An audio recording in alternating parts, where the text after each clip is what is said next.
요한일서 1장 1절부터 11절 본문을 통해 신자는 순종한다라는 제목으로 하나님의 말씀을 증거하겠습니다. 네덜란드가 튤립으로 유명하지요. 그 튤립 새송이와 관련된 한 예화가 있습니다. 튤립 새송이가 이 종이 박스 안에 담겨져 있었습니다. 세 뿌리의 이름은 각각 첫 번째는 아니이고, 두 번째는 혹시이고, 세 번째는 순종이라는 이름을 가지고 있었습니다. 가을이 와서 그들은 자신의 앞으로의 미래에 대해서 고민하고 생각하고 있었습니다. 그때 처음 아니라는 이름을 가지고 있는 튤립 뿌리가 말했습니다. 이 세상 어디를 가도 이곳처럼 편한 곳은 없을 거야. 다른 곳에 가면 죽을지도 몰라. 나는 여기서만 평생토록 살 거야 말했습니다. 그러자 혹시라는 이름을 가진 튤립 뿌리가 이렇게 말했습니다. 여기보다 훨씬 더 좋은 곳이 있을 줄 몰라. 그곳에서 혹시 나의 꿈을 이루게 될지도 몰라. 하지만 난 그렇게 순종해 가기에는 너무나 두려워. 마지막으로 순종이라는 이름을 가진 튤립 뿌리가 이렇게 말했습니다. 그래, 맞아. 우리 스스로는 아무것도 할 수 없어. 하지만 우리를 창조하신 분의 그분의 능력에 우리를 맡기면 그분이 우리를 행복하게 해주실 거라는 사실을 믿어. 이렇게 말했습니다. 어느 날 커다란 손이 그 튤립 뿌리 상자 안으로 들어왔습니다. 그러자 순종은 얼른 그 큰 손에 자신을 맡겼습니다. 그리고 다른 것으로 옮겨져 부드러운 흙 속에 묻혔습니다. 그러나 아니와 혹시는 상자 밖으로 나가는 것이 두려워서 몸을 움츠렸습니다. 그런데 다른 곳으로 가 죽은 줄로만 알았던 순종은 그 땅에서 뿌리를 내리고 올라와 세상 밖으로 나왔습니다. 그리고 아름다운 꽃을 피우고 향기를 풍기는 삶을 살게 되었다는 이야기입니다. 여러분, 하나님 우리를 창조하셨을 뿐만 아니라 우리를 구원하셨습니다. 구원하신 것은 단지 지옥 가지 않고 그것을 면제해 주는 정도가 아니라 하나님의 사랑받는 자녀로 부르신 겁니다. 그리고 우리를 부르신 목적은 우리를 사용하시기 위한 겁니다. 우리에게 생명을 주시고, 우리에게 인생을 주시고, 직업 주시고, 은사를 주신 것은 우리를 사용하기 위한 겁니다. 그러니까 우리가 구원받은 목적은 순종하기 위함입니다. 그런데 우리가 그 순종하기보다 때로는 no라고 말할 때가 있고, 때로는 혹시, 만약에라고 단서를 붙일 때가 있습니다. 그러나 오늘 말씀을 통해 우리 인생에 진정 필요한 것은 순종이라는 사실을 깨달아야 합니다. 어떤 사람이 순종할 수 있을까요? 그것은 하나님을 전적으로 신뢰하는 사람만이 순종할 수 있을 겁니다. 내 마음대로, 내 욕심대로, 내 정욕대로 살면 멸망이고 심판이고, 그러나 하나님 뜻대로 살면 당장 손해보는 것 같고 더디거는 것 같아도 그 길이 구원의 길이고 영생의 길이고 승리의 길이라는 그것을 믿는 사람, 신뢰하는 사람만이 주님께 순종할 수 있습니다. 오늘 성경 본문인 요한 2서는 66권 성경 중에 제일 짧은 내용입니다. 신약에서 가장 짧은 편지입니다. 그 요한 2서의 주제는 사랑의 계명에 순종하라라는 내용입니다. 이 요한 2서의 저자는 일서와 마찬가지로 사도 요한입니다. 근데 그 요한이 자신을 어떤 사람이라고 소개하는지 1절 말씀 함께 읽도록 하겠습니다. 요한 2서 1장 1절입니다. 장로인 나는 택하심을 받은 부녀와 그의 자녀들에게 편지하노니 내가 참으로 사랑하는 자여 나뿐 아니라 진리를 아는 모든 자도 그리하는 것은. 사도 요한이 자신을 어떻게 소개합니까? 장로라고 소개합니다. 이 장로는 연장자라는 그런 의미를 갖습니다. 교회에서는 신앙생활의 연륜과 어떤 깊이를 가지고 있는 원로를 의미합니다. 그런데 이 사도라는 말은 이 성경 전체에서 예수님의 12제자에게만 해당되는 내용입니다. 요즘 신사도 운동이 있는데 그 신사도라는 것은 사도를 계승했다는 의미인데 그것은 이단입니다. 사도는 오직 그 12제자만이 사도입니다. 그런데 장로는 그 당시에도 모든 지역 교회에 있었고 역사를 거쳐서 수많은 장로들이 있습니다. 그러니까 장로라는 표현보다는 사도라는 표현이 훨씬 더 이렇게 폼이 나고 멋있어 보이는 의미가 있는 그러한 내용인데, 요한은 자신을 사도라 말하지 않고 자신을 장로라고 표현하고 있습니다. 나는 연장자다. 나는 늙은 사람이다. 그러나 나는 여러분들을 하나님의 말씀으로 사랑하고 여러분과 함께 하나님의 말씀에 순종하기를 원한다라는 그런 의미로 자신을 사도가 아닌 장로라고 소개를 한 것입니다. 우리가 읽었던 1절에 보면, 다시 보면 그 편지를 받는 사람들은 누구입니까? 부녀와 그의 자녀들입니다.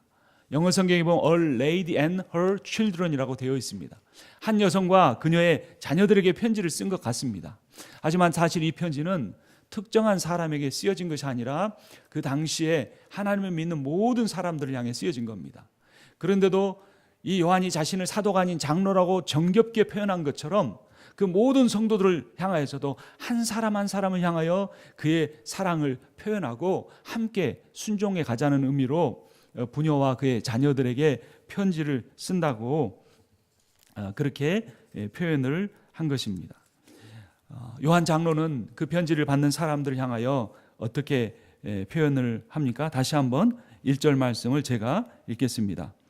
장로인 나는 택하심을 받은 부녀와 그의 자녀들에게 편지하노니 내가 참으로 사랑하는 자요 나뿐 아니라 진리를 아는 모든 자도 그리하는 것은 이라고 말합니다.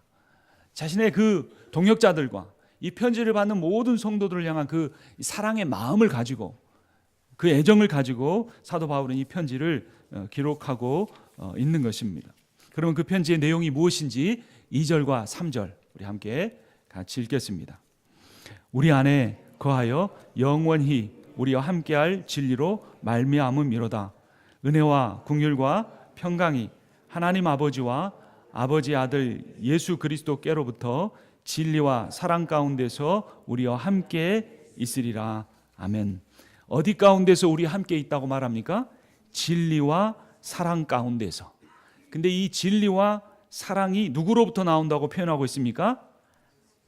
하나님 아버지와 그의 아들 예수 그리스도로부터 진리와 사랑이 나오고 그분으로부터 나온 진리와 사랑 안에서 지금 이 요한 장로가 그의 공동체를 향하여 편지를 쓰고 순종하자는 메시지를 전하는 것입니다.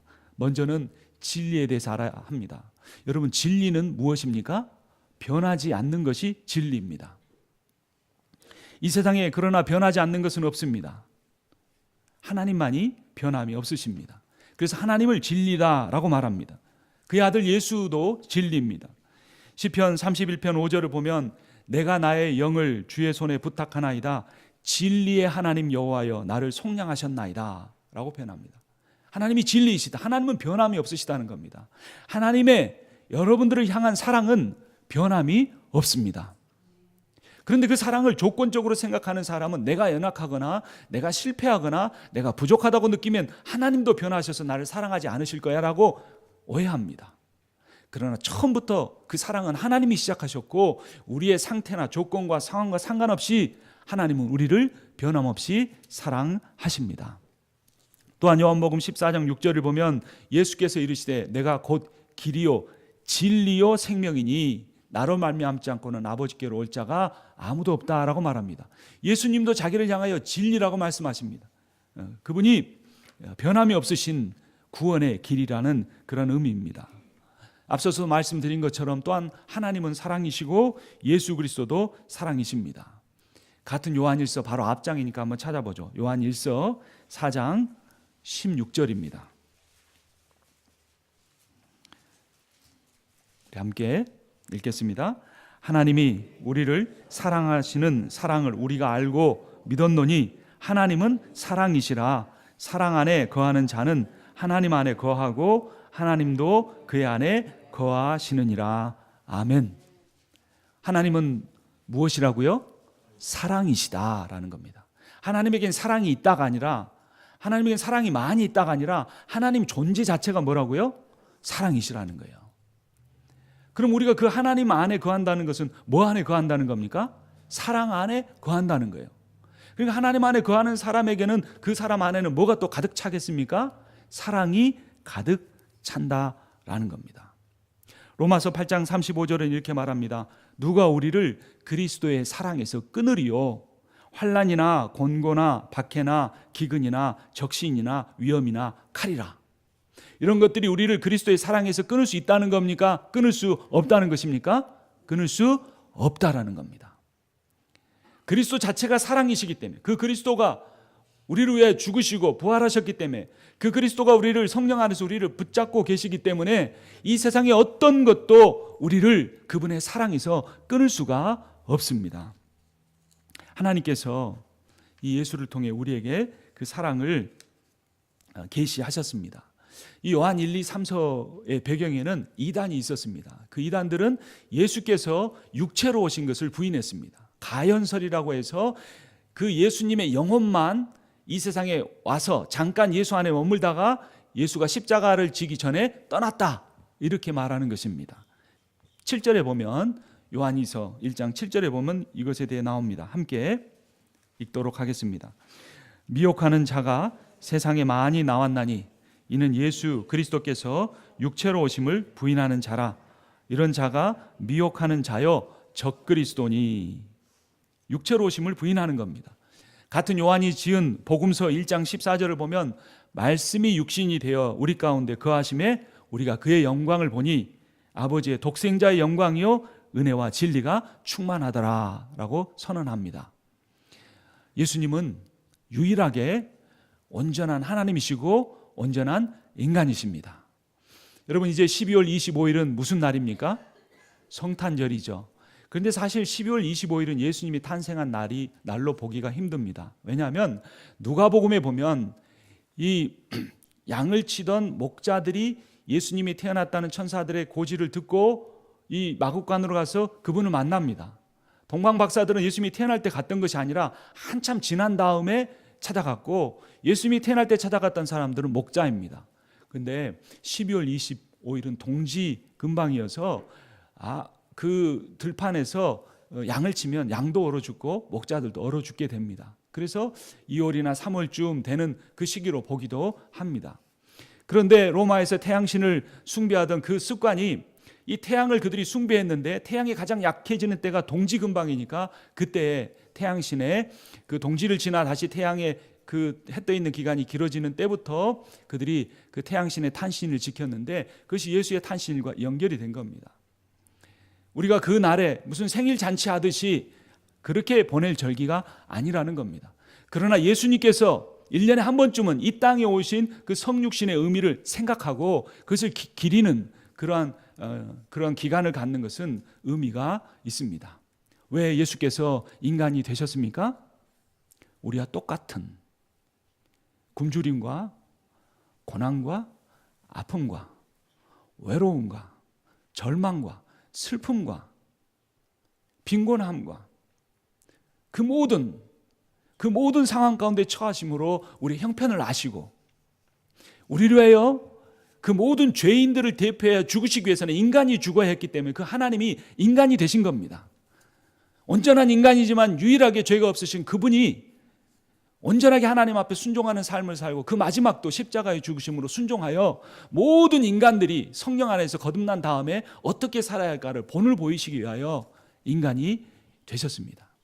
그래서 예수께서 없었다면 우리는 구원받지 못했을 것이고, 만약에 예수님께서 성육신하여 인간이 되지 못했다면 우리도 또한 구원을 얻지 못한 겁니다. 그래서 예수님의 육신으로 나신 그 탄생은 매우 중요한 의미를 갖는 것입니다. 그런데 이 진리와 사랑 안에 거하는 사람들은 어떤 삶을 살게 되냐면, 베드로 전서 1장 22절을 보면 이렇게 말합니다. 이제 진리에 순종하여 자신을 정결하게 하여 형제들을 향한 사랑을 갖고 서로 마음을 깊이 하여 사랑하십시오라고 명령하고 있습니다. 진리 가운데 거하는 사람, 변함이 없는 하나님 안에 거하는 사람, 사랑이신 하나님 앞에 거하는 사람은 그 하나님을 전적으로 신뢰하기 때문에 그분께 순종하는 삶을 살게 된다는 겁니다. 신자는 순종합니다. 만약 내가 순종하지 않는다면 내 믿음에 대해서 살펴봐야 합니다. 나의 구원을 점검해 봐야 합니다. 100% 완벽하게 순종할 수 있다는 것이 아닙니다. 그런데 순종하려고 하는 의지조차 없이 그냥 내 뜻대로 내 마음대로 살아가는 그러한 삶, 그것이 죄인 줄 알면서도 수없이 성령을 통하여 찔림을 받으면서도 그것을 거스리고 자기의 뜻대로 살아가고 종교적인 행위만, 겉으로 보이는 모습만 믿는 것처럼 할 때 그 안에는 구원이 없을 수도 있다는 것입니다. 그렇다면 순종을, 어떤 것을 순종해야 하는가, 무엇을 순종이라고 요한은 말하고 있는가? 오늘 본문 5절과 6절 함께 읽도록 하겠습니다. 부녀여, 내가 이제 내게 구하노니 서로 사랑하자. 이는 새 계명같이 내게 쓰는 것이 아니요 처음부터 우리가 가진 것이라. 계명을 따라 행하는 것이요 계명은 이것이니 너희가 처음부터 들은 바와 같이 그 가운데서 행하라 하심이라. 우리가 순종해야 할 것은 하나님의 계명인데, 이 계명은 예수님께서 마지막 성만찬 하시고 제자들의 발을 씻기신 다음에 내가 너에게 새 계명을 주노니 내가 너희를 사랑한 것 같이 서로 사랑하라 하셨는데, 그것은 신약의 계명만이 아니라 구약의 십계명도 하나님 사랑과 이웃 사랑으로 귀결된다는 그러한 의미입니다. 예수님이 그리스도라고 믿는 사람은, 그분이 왕이고 제사장이고 선지자라고 믿는 그러한 사람은 그분의 말씀에 순종합니다. 진리와 사랑 안에 거하는 사람, 주님이 온전한 진리와 사랑이라고 하는 것을 믿는 사람은 주님의 명령에 순종합니다. 로마서 8장 14절을 보면 무릇 하나님의 영으로 인도함을 받는 사람은 곧 하나님의 아들이라 라고 말하고 있습니다. 여러분, 나를 인도해 가고 있는, 나를 이끌어 가고 있는 그 존재가 무엇입니까? 그분이 하나님의 영일 때 우리는 하나님의 자녀이고 구원받은 사람인 것입니다. 잠언 16장 9절을 보면 구원만 아니라 우리 일상에서도 순종이 필요하다고 말합니다. 사람이 마음으로 자기의 길을 계획할지라도 그의 걸음을 인도하시는 이는 여호와 신이라. 내가 아무리 여러 가지 계획을 가지고 지혜와 어떤 꾀를 가지고 어떤 안목을 가지고 처세술을 가지고 다 해도 결국에는 그 모든 것이 하나님의 뜻을 이루는 데밖에 안 된다는 겁니다. 놀라운 것은 순종한 사람도 하나님 앞에 쓰임을 받고 불순종한 사람도 하나님 앞에 쓰임을 받는다는 겁니다. 그러나 모두 다 쓰임을 받지만 그 쓰임 받은 결과는 달라집니다. 그 내용을 뒷부분에 가서 한번 살펴보도록 하겠습니다. 사도행전을 보면 빌립 집사가 사마리아에서 큰 부흥을 경험했습니다. 그가 내려가서 많은 사람들에게 복음을 전했을 때 그 빌립이 행한 표적을 보고 수많은 사람들이 그를 따랐습니다. 더러운 귀신들이 소리를 지르고 나가고 병자들이 낫는 기적이 일어났습니다. 그래서 그 성에 큰 기쁨이 있었습니다. 그런데 갑자기 하나님께서 빌립 집사에게 그 사마리아의 모든 것을 다 버리고 광야로 들어가라고 명령하셨습니다. 사도행전 8장 26절을 보면 주의 사자가 빌립에게 말하여 이르되 일어나서 남쪽으로 향하여 에루살렘에서 가사로 내려가는 길까지 가라 하니 그 길은 광야라. 지금 교회가 든든히 서가고 있는데 하나님은 그를 광야로 나아가라고 하신 겁니다. 그때 예루살렘에서 예배를 마치고 에디오피아로 돌아가는 재무부 장관격에 해당하는 한 내시가 그 광야에 있었습니다. 빌립이 주님의 말씀에 순종할 때 그는 그 내시를 만났고 그가 읽던 이사야 53장의 말씀의 뜻을 풀어주고 그가 거듭나게 하고 그에게 세례를 베풀어 하나님의 자녀로 삼으십니다. 여러분, 신자의 삶에는 우연이 없습니다. 하나님이 역사하고 계시기 때문입니다. 하나님이 정말 내 이성으로 이해되지 않는 일에 순종하라고 할 때 그것이 손해가 되고 그것이 내 마음에 괴로움이 있고 아픔이 있다고 할지라도 거기에 순종하면 하나님이 놀라운 역사를 우리의 인생에 베풀어 주실 것입니다. 세상에는 두 종류의 사람들이 있습니다. 한 가지 종류의 사람은 자신의 계획을 따르거나 그 계획에 다른 사람들을 움직여가는 사람입니다. 다른 종류의 사람은 다른 사람들의 의견에 귀를 기울이고 따르는 사람입니다. 이와 동일하게 이 세상에는 또 두 종류의 사람이 있습니다. 한 종류의 사람은 하나님께 순종하는 사람이 있고 하나님은 또 한 종류의 사람은 하나님께 불순종하는 사람들이 있습니다. 순종하는 사람은 겸손하고 순종하지 않은 사람은 교만합니다. 근데 놀라운 것은 하나님께서 이 두 종류의 사람들을 다 하나님의 도구로 사용하신다는 겁니다. 교만한 사람은 하나님이 심판의 도구로 사용하시고 겸손한 사람은 회복의 도구로 사용하십니다. 심판의 도구로 사용된 대표적인 예가 바벨론입니다. 예레미야서 51장 20절을 보면 여호와께서 이르시되 너는 나의 철퇴 곧 무기라. 나는 네가 나라들을 분쇄하며 네가 국가들을 멸하며 네가 말과 기마병을 분쇄하며 네가 병거와 병거대를 부수며 라고 말합니다. 하나님이 악한 바벨론을 사용하셔서 많은 나라들을 정복하게 하시고 심지어 자신이 택한 이스라엘까지 멸망하게 하는 도구로 쓰신다는 겁니다. 그런데 이어지는 24절을 보면 하나님께서 그렇게 사용하신 바벨론을 향하여 이렇게 말씀합니다. 너희 눈앞에서 그들이 시온에서 모든 악을 행한 대로 내가 바벨론과 갈대아 모든 주민에게 갚으리라. 여호와의 말씀이니라. 바벨론의 입장에서는 얼마나 억울할까요? 하나님이 쓰신 것 아닙니까? 하나님이 자기 백성 구원하기 위해 쓰신 것 아닙니까? 그런데 다 쓰고 나서는 영원한 심판을 하신다는 거, 그는 받아들이기 힘들 것입니다. 사실 바벨론은 그가 하나님의 심판의 도구로 사용된다는 것도 몰랐습니다. 단지 그는 정욕과 탐욕으로 그의 인생이 눈이 멀었고 잔인하고 파괴적으로 주변 국가들을 대하고 정복했을 뿐입니다.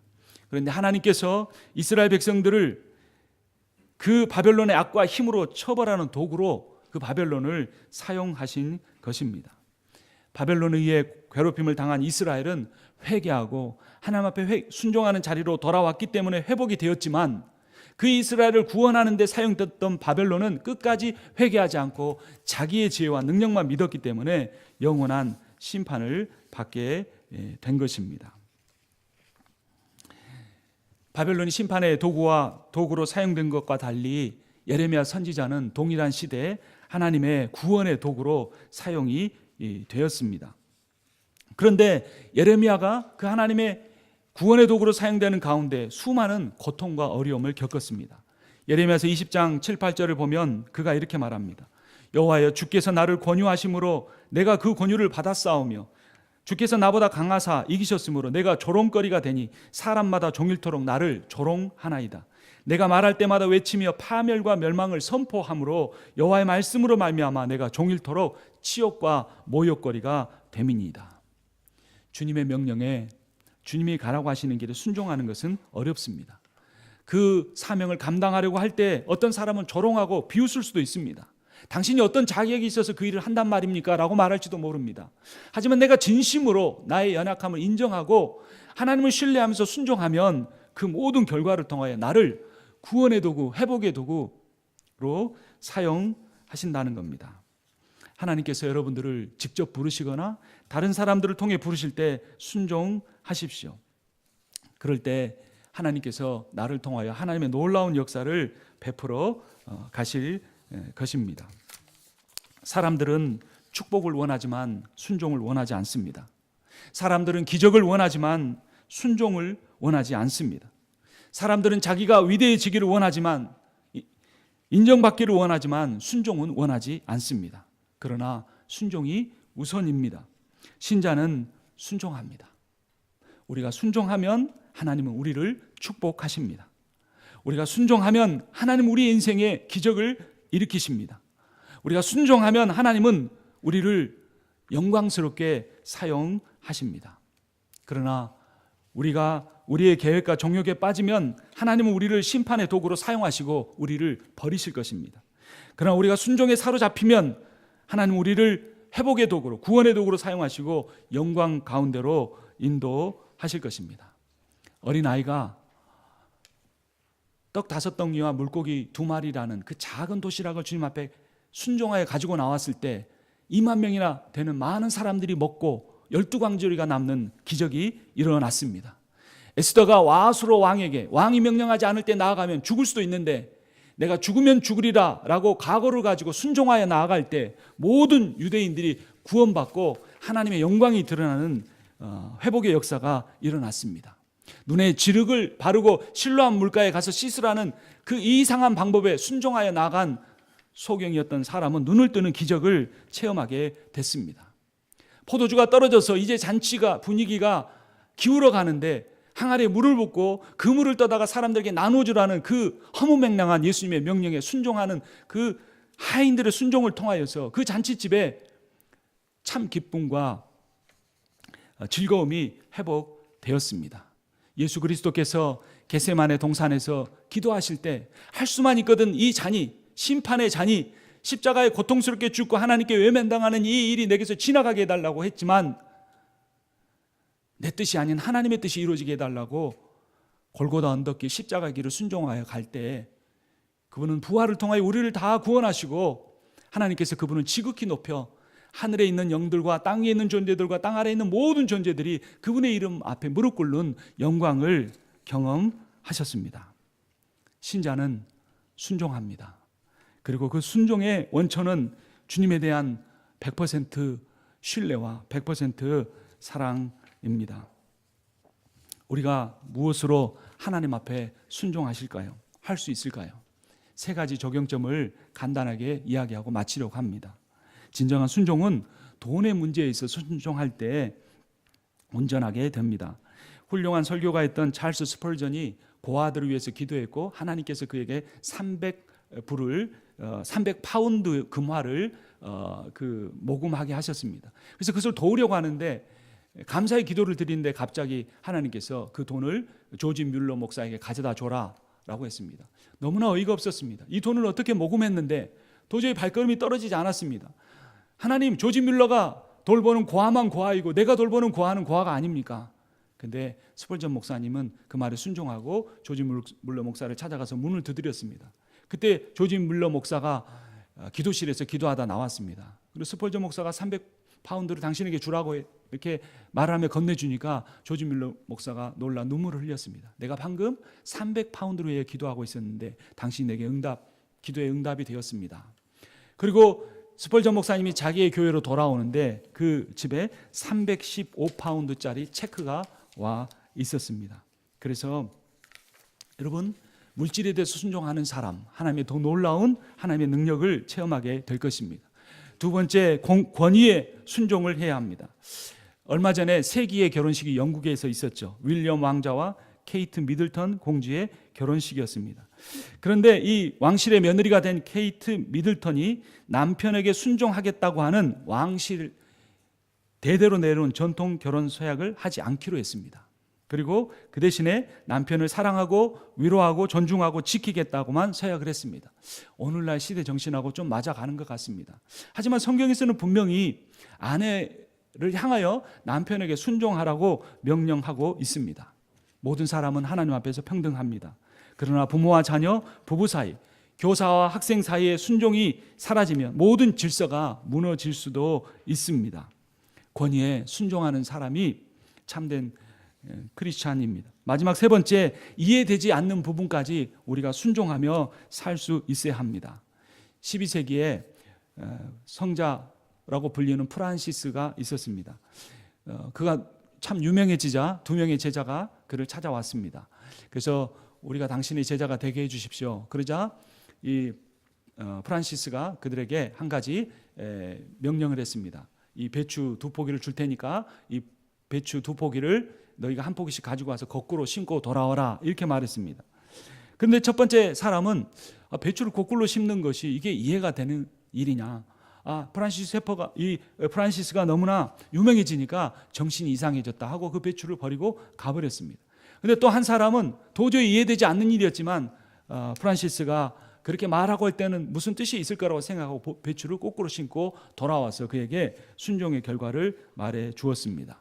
프란시스가 알고 싶었던 것은 자기에 대한 순종이 아니라 그를 제자로 받아들였을 때 그 사람이, 그 제자가 성경에 기록된 모든 내용들이 자신의 이해할 수 없고 자신의 손해가 되고 이상하게 여겨질지라도 순종할 수 있는 그러한 사람을 찾았던 것입니다. 여러분, 신자는 순종합니다. 우리는 죄의 종입니까? 주님의 종입니까? 우리는 우리가 순종하는 그 존재의 종이 됩니다. 진리 안에서 예수를 믿고 그분 안에 거하고 그분의 말씀에 순종하고 그분의 사랑을 실천하는 사람이 진정한 주님의 종입니다. 우리가 우리의 힘과 능력으로는 주님께 순종할 수 없습니다. 그러나 오늘 설교의 서두에 말씀드린 것처럼 하나님을 신뢰하는 사람은 하나님께 순종합니다. 신뢰한다는 것은 그분께 맡기는 일입니다. 순종하려고 할 때 우리를 가로막는 가장 큰 두 가지가 있는데 그것은 정욕과 습관입니다. 정욕은 내 욕심을 채우려고 할 때 하나님 말씀에 순종하지 못하게 만드는 것입니다. 또 하나는 내가 이제까지 해왔던 그 습관이 내 발목을 잡습니다. 그러나 여러분, 신자가 순종한다는 말은 순종하지 않는 사람은 믿음이 없다는 말일 수도 있고 믿음이 없으면 구원에 이를 수 없다는 의미일 수도 있는 것입니다. 하나님의 뜻은 어떻게 발견할까요? 오늘부터라도 성경을 다시 읽기 시작하고 오늘부터라도 짧게라도 하나님 앞에 진정한 의미로 순종하겠다는 각오로 기도할 때 하나님께서 때로는 음성으로, 때로는 그 기도가 끝나갈 때 나를 찾아오는 다른 사람을 통하여 그 모든 상황에서 자기 주장을 내려놓고 자기 정욕을 부인하고 자기의 습관을 끊고 하나님 앞에 순종할 수 있게 될 것입니다. 순종하여 하나님이 주시는 모든 복을 받아 누리시는 여러분과 제가 되기를 주님의 이름으로 축원합니다.